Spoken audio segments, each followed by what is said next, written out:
আর দাজ্জাল কি একাই বিশ্ব শাসন করবে? উত্তর না, অনুসারী থাকবে। অনুসারী কারা?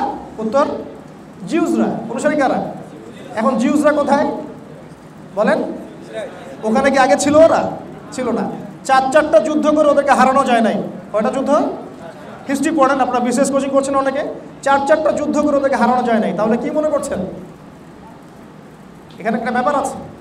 4টা যুদ্ধে মুসলিমরা 4টা 5টা 6টা দেশ মিলে ওকে হারাতে পারছে না। সে সারা বিশ্ব ডমিনেট করছে, বিশ্বের বড় বড় সেকশনগুলো নিয়ন্ত্রণ করছে, টেকনোলজি দিয়ে সবার উপর চোখ রাখছে। সে ব্যাংকিং সিস্টেম দিয়ে ইকোনমি নিয়ন্ত্রণ করছে। খাবারের পাহাড়, রুটির পাহাড় কার হাতে?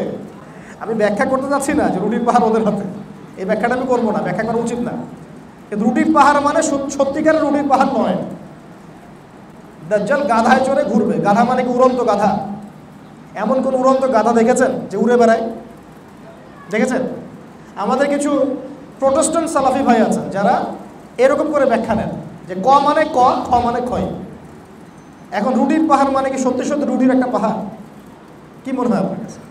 ইউসুফ আলাইহিস সালামকে বলা হচ্ছে তিনি তো যেন ফেরেশতার মতো। তার মানে কি ইউসুফ সমান সমান ফেরেশতা?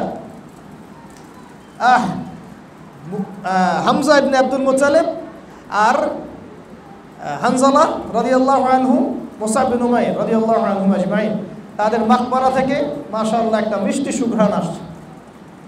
তো এখন এই সুঘ্রাণকে আমরা কি জাহান্নামের ঘ্রাণের সাথে তুলনা করব? আমরা কি বলবো যে জাহান্নামের ঘ্রাণ আসছে?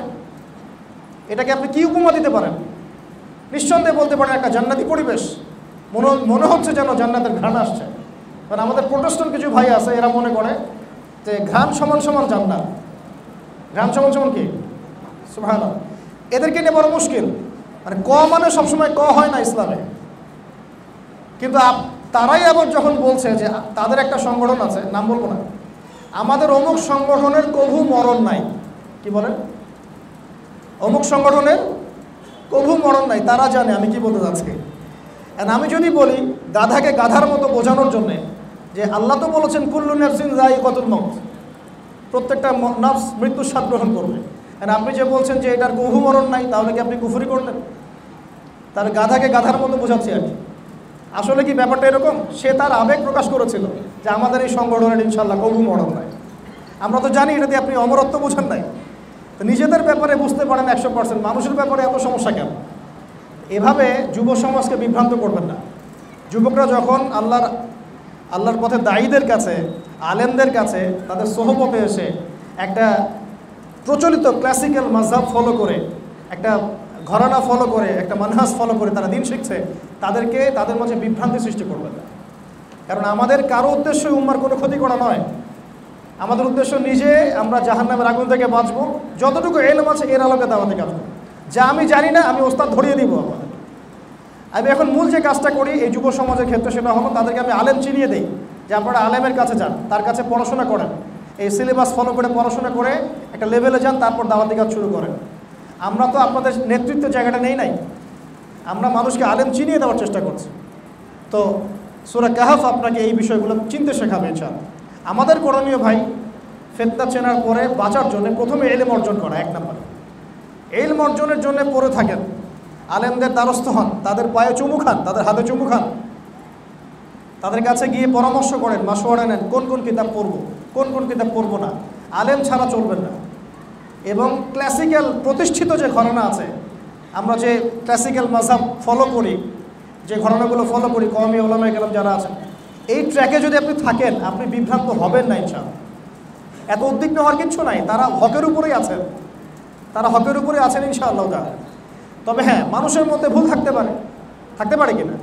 মানুষের মধ্যে ভুল থাকতে পারে, কোন একটা সংগঠন, কোন একটা জামায়ার মধ্যে কিছু কিছু বিতর্কিত বিষয় থাকতে পারে, ওগুলো আপনি ছেড়ে দেন। যেটা ভালো আছে সেটা নিয়ে থাকেন না, সমস্যা কোথায়?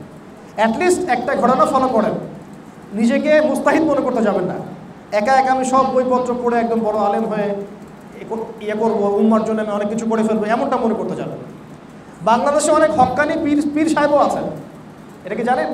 বাংলাদেশে এমন অনেক হক্কানি পীর সাহেবও আছেন যাদের দরগায় গিয়ে বসে থাকলে আপনি আল্লাহকে চিনে যাবেন। এমন অনেক বড় বড় মুফতি, আলেম, মুহাদ্দিস আছেন বাংলাদেশের মাটিতে, যাদের এই মাক্তাবাতে গিয়ে যদি 10 মিনিট সময় কাটান আপনি আল্লাহকে চিনে ফেলবেন ইনশাআল্লাহ। এমন অনেক মানুষ আছে। তো নিজেকে সব কিছু মনে করা খুব, এটা চলমান সংকট। তো একটা যুবকদের মধ্যে কিছু চটি বই পড়ে আমরা যে উদ্ধত আচরণগুলো করছি, এটা ঠিক হচ্ছে না। এটা আমাদের সবাইকে ক্ষতিগ্রস্ত করবে। এবং দিন শেষে দেখবেন যে তার মগজটা ধোলাই করেছে ও তারই মাযহাব ফলো করবে। দিন শেষে সে কিন্তু তার তাকলিদই করবে। দিন শেষে সে ওই ব্যক্তিরই তাকলিদ করবে যে তাকে বিনা তাকলিদে চলার নসিহত করেছিল না। কথা কি বুঝতে পারছেন? আমরা দলিল প্রমাণ যাচাই করব, দালিলিকভাবে ইসলাম পালন করব, কিন্তু বরেণ্য ওলামায়ে কেরামের কাছে পরামর্শ করব। কথা বুঝতে পারছেন? এবং এখানে সাম্প্রদায়িক হবেন না যে আমি এই দল ফলো করি বলে ইনারাই সব কিছু, বাকিদের কাছে এলেম নাই, এমনটা চিন্তা করতে হবে। আল্লাহ পাক আমাদের সবাইকে এই গভীরের কথাগুলো বোঝার তৌফিক দান করুন।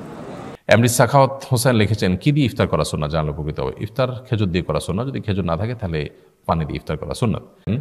সাহরির সময় শেষ হওয়ার পরে দাঁতে লেগে থাকা বা দাঁতের চিপায় থাকা খাবার গিলে ফেলা যাবে কিনা? সাহরির সময় শেষ হওয়ার পর দাঁতে লেগে থাকা খাবার যদি খুব সামান্য হয়, এটা যদি ভিতরে যায় তাতে রোজা হয়ে যাবে। তবে ইচ্ছাকৃত না গেলে সম্ভব হলে এটাকে ফেলে দেওয়া উচিত। যদি চিপা চাপা থাকা সামান্য কোনাকাঞ্চি থাকে, এগুলো পেটে গেলে রোজা হয়ে যাবে।